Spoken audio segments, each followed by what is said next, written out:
Capítulo 9. En el carromato de Ben. Aventí fue el primer arcanista que conocí, una figura extraña y emocionante para un niño tan pequeño como yo. Dominaba todas las ciencias: botánica, astronomía, psicología, anatomía, alquimia, geología, química. Era corpulento, con unos ojos chispeantes que no paraban de moverse en todas direcciones.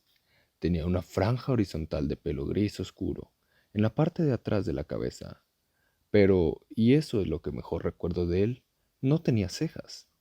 O mejor dicho, las tenía, pero en un estado perpetuo de renacimiento, porque se las quemaba continuamente durante sus experimentos de alquimia.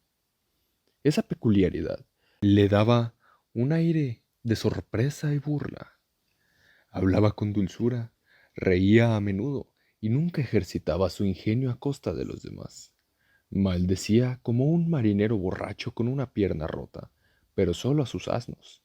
Los animales se llamaban Alfa y Beta, y Aventi les daba zanahorias y terrones de azúcar cuando creía que nadie lo veía.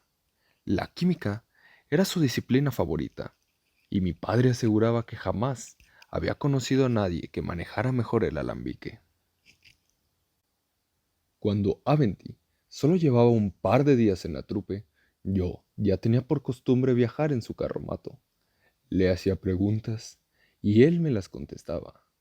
Luego, él me pedía que le cantara canciones y yo las tocaba con un laúd que había tomado prestado del carromato de mi padre. De vez en cuando, incluso cantaba. Tenía una potente voz de tenor y siempre desafinaba, buscando las notas donde no correspondía. Casi siempre que pasaba eso, paraba y se reía de sí mismo. Era un buen hombre y nada engreído. Un día, poco después de conocerlo, le pregunté a Aventí qué se sentía cuando se era un arcanista. Me miró atentamente. ¿Conoces a algún arcanista?, preguntó. Una vez pagamos a uno que encontramos en el camino para que nos arreglara un eje roto. Hice una pausa para pensar. Se dirigía al interior con una caravana de pescado. Aventí hizo un ademán de desdén. No, no, chico. Me refiero a un arcanista de verdad, y no a un pobre hechicero de 3 al cuarto que se gana la vida por las rutas de las caravanas tratando de impedir que la carne se pudra. ¿Qué diferencia hay?, pregunté, intuyendo que eso era lo que se esperaba de mí. Bueno, repuso él, me llevaría tiempo explicártelo. Tengo todo el tiempo del mundo. Aventí me miró como evaluándome. Yo estaba esperando esa mirada. Era la clase de mirada que decía: hablas como si fueras mayor de lo que aparentas. Confiaba en que lo asumiera deprisa. Resulta tedioso que te hablen como si fueras un niño, aunque lo seas. Aventí respiró hondo. El que sepa uno un par de trucos no significa que sea un arcanista. Hay gente que sabe arreglar un hueso roto o leer Vítico el lírico. Quizá hasta practiquen un poco de simpatía, pero... ¿Simpatía?, le interrumpí con todo el respeto de que fui capaz. Supongo que tú lo llamas magia, dijo Aventí de mala gana. Pero en realidad no lo es. Se encogió de hombros y continuó. Pero aunque practiques la simpatía, eso no te convierte en arcanista. Un verdadero arcanista es el que ha estudiado el arcano en la universidad. Cuando mencionó el arcano, se me ocurrieron una docena de preguntas más. Quizá pienses que no son muchas, pero si las añades a las 50 preguntas que yo llevaba conmigo a todas partes, comprenderás que estaba a punto de explotar. Hice un gran esfuerzo para permanecer callado, porque quería que Aventí continuara él solo.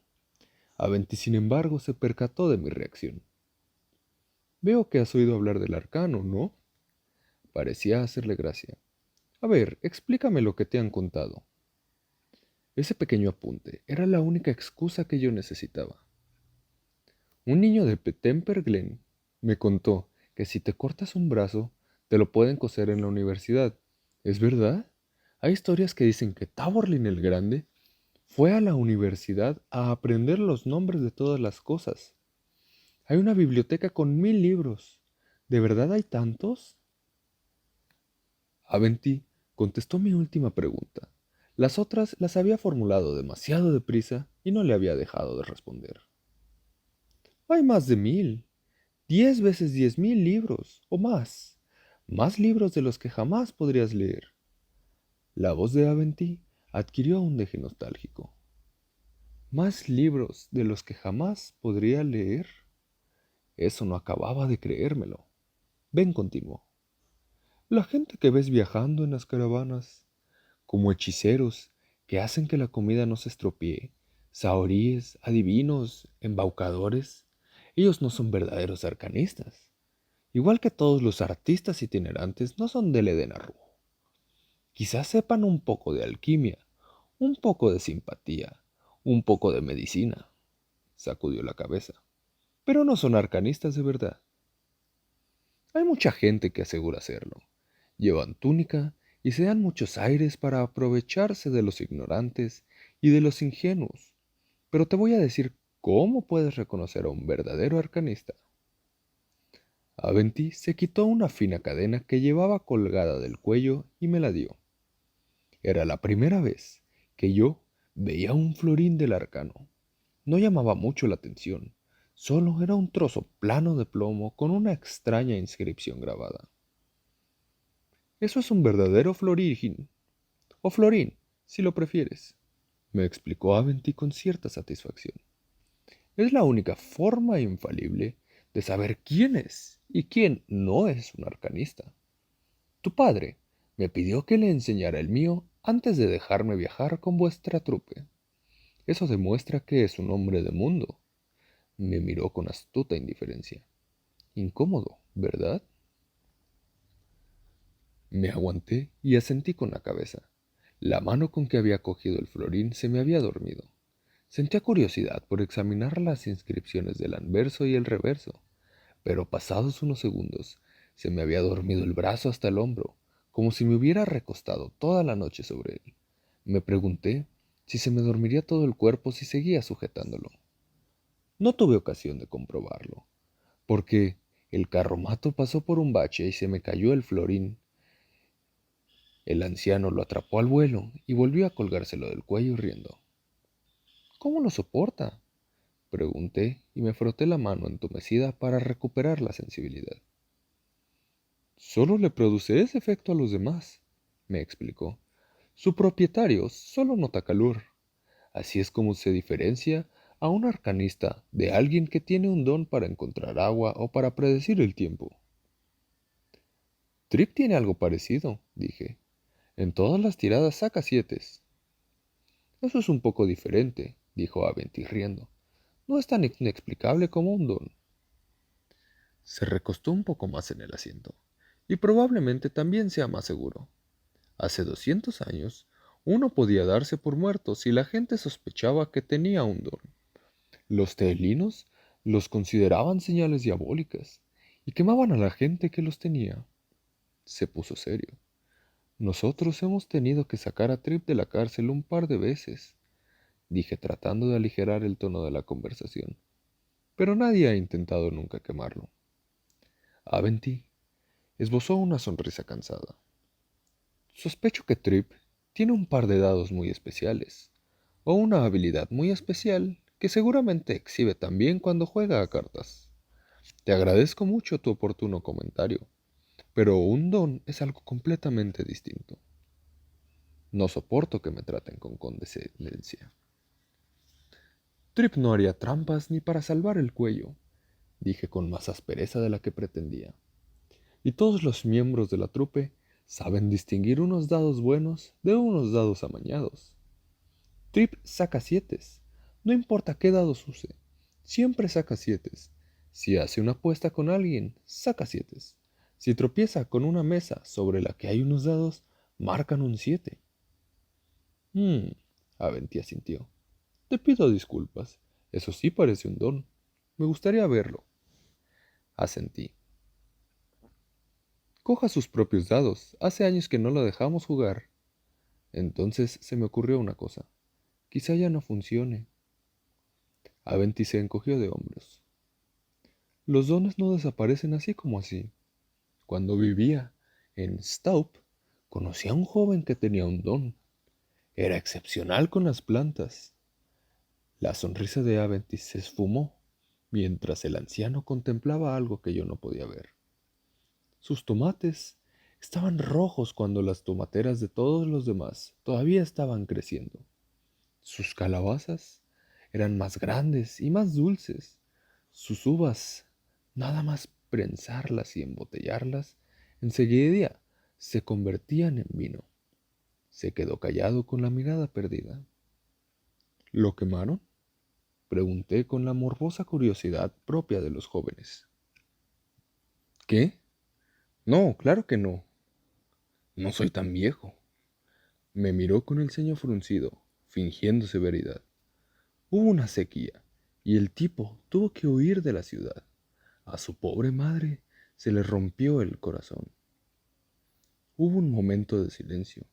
Oí a Teren y a Shandy, que viajaban 2 carromatos más adelante, enseñar unos versos de El porquero y el ruiseñor. Aventy también nos escuchaba distraídamente. Después de que Teren se perdiera a medio monólogo del jardín de Fane, me volví y miré al anciano. ¿En la universidad enseñan teatro? Pregunté. Aventy negó con la cabeza y me miró como si le hiciera gracia mi pregunta. Enseñan muchas cosas, pero eso no. Miré a Aventy y vi que él me estaba observando a mí con sus danzarines ojos. ¿Usted podría enseñarme algunas de esas cosas? Pregunté. Me sonrió. Fue así de fácil. A continuación, Aventy me hizo un breve repaso de cada una de las ciencias. Aunque su disciplina preferida era la química, él era partidario de una educación equilibrada. Aprendí a utilizar el sextante, la brújula, la regla de cálculo y el ábaco. Y lo más importante, aprendí a pasar sin ellos. Al cabo de un ciclo, sabía identificar todas las sustancias químicas que había en el carromato de Aventy. Pasados 2 meses, sabía destilar licor hasta que era demasiado fuerte para beberlo, vendar una herida, arreglar un hueso roto y diagnosticar cientos de enfermedades a partir de sus síntomas. Conocía el proceso para fabricar 4 tipos diferentes de afrodisíacos, 3 brebajes anticonceptivos, 9 contra la impotencia y 2 filtros que Aventy llamaba simplemente ayuda para doncellas, y acerca de cuyos propósitos era muy impreciso, aunque yo tenía mis sospechas. Aprendí las fórmulas para preparar una docena de venenos y ácidos y un centenar de medicinas y panaceas, algunas de las cuales hasta funcionaban. Doblé mis conocimientos sobre hierbas, si no los prácticos, al menos los teóricos. Aventy empezó a llamarme Rojo, y yo lo llamaba el Ben, primero para desquitarme y luego cariñosamente. Solo ahora, después de tanto tiempo, me doy cuenta del esmero con que Ben me preparó para lo que encontraría cuando fuera a la universidad. Lo hizo con mucha sutileza. 1 o 2 veces al día intercalaba en las lecciones un pequeño ejercicio mental que yo tenía que resolver antes de proseguir con lo que estuviéramos haciendo. Me hacía jugar a tiraní sin tablero, siguiendo los movimientos de las piedras mentalmente. Otras veces se interrumpía en medio de una conversación y me hacía repetir todo cuanto habíamos dicho en los últimos minutos, palabra por palabra. Eso estaba mucho más allá de los sencillos ejercicios de memorización que yo había practicado para actuar en el escenario. Mi cerebro estaba aprendiendo a trabajar de una manera diferente y se estaba fortaleciendo. Mentalmente me sentía como se siente el cuerpo después de un día cortando leña, o nadando, o en la cama con una mujer. Te sientes agotado, lánguido y casi divino. Esa sensación era parecida. Solo era mi intelecto lo que estaba cansado y expandido, lánguido y de forma latente poderoso. Notaba cómo mi mente empezaba a despertar. A medida que progresaba, iba ganando impulso, como cuando el agua empieza a desmoronar un dique de arena. No sé si entiendes el concepto de progresión geométrica, pero esa es la mejor manera de describirlo. Mientras tanto, Ben seguía enseñándome ejercicios mentales que yo sospechaba que inventaba por pura maldad.